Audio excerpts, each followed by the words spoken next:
আর এখানেই শুভেন্দু অধিকারী বলেন যে বাংলায় সরস্বতী পুজো করতে দেওয়া হয় না, তাই নিয়ে বিজেপিকে তোপ মুখ্যমন্ত্রী। রাজ্যের সমস্ত জায়গায় সরস্বতী পুজো হয়েছে, যোগেশচন্দ্র কলেজে দুটো পুজো হয়েছে, বিধানসভায় তথ্য দিয়ে প্রমাণ করলাম বাংলায় সরস্বতী পুজোয় কোনো বাধা দেওয়া হয় না। এত মিথ্যে, এত কুৎসা, বিজেপিকে তোপ মুখ্যমন্ত্রী মমতা বন্দ্যোপাধ্যায়। দেখুন,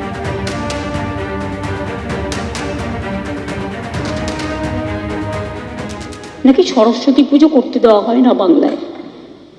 সব বাড়িতে বাড়িতে পুজো হয়েছে, সব স্কুলে পুজো হয়েছে, সব কলেজে পুজো হয়েছে, সব ক্লাবে পুজো হয়েছে, সব পাড়ায় পুজো হয়েছে।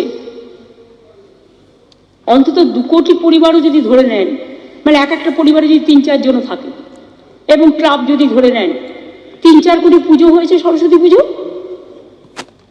একটা জায়গার একটা ঘটনা নিয়ে আপনারা আমাকে কলঙ্কিত করলেন, বাংলাকে কলঙ্কিত করলেন, আর হিন্দু ধর্মকে কলঙ্কিত করলেন। ব্যাপারটা কি ছিল? যেহেতু ওখানে একটা বিল্ডিং মেটেরিয়ালসে একটা কাজ হচ্ছিল কনস্ট্রাকশনে, একটা জায়গায় গার্বেজ পড়েছিল, রাবিশ পড়েছিল,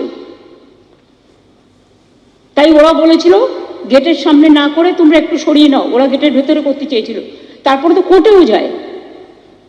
কোর্টের নির্দেশ অনুযায়ী 2টো পুজোই হয়েছে,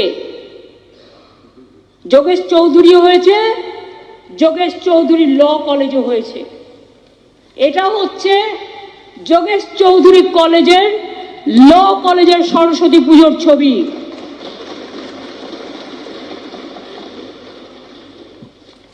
আর এটা হচ্ছে যোগেশচন্দ্র চৌধুরী কলেজের ছবি সরস্বতী পুজোর। আমি এভিডেন্স দিয়ে প্রমাণ করে দিলাম এবং অন রেকর্ড আমি এই দুটো স্পিকারের কাছে হাউসে আমি টেবিলে রেকর্ড করতে চাই। শুভেন্দু অধিকারী কি বলেছিলেন?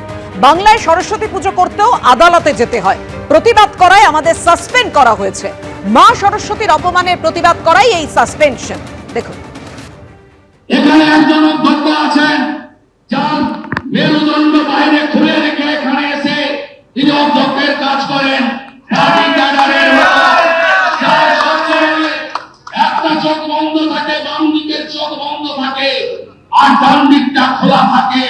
তিনি সুপরিকল্পিত ভাবে শুভেন্দু অধিকারীকে, অগ্নিমিত্রা পালকে, হাউসে না থাকা সত্ত্বেও বিশ্বনাথ তারককে এবং বঙ্কিম ঘোষকে 30 দিনের জন্য হাউসের বাইরে বহিষ্কার করেছেন, যাতে আমরা গর্বিত, আমরা কেউ ব্যথিত নই, আমরা কেউ হতাশ নই, আমরা গর্বিত। মুখ্যমন্ত্রী যে ল কলেজে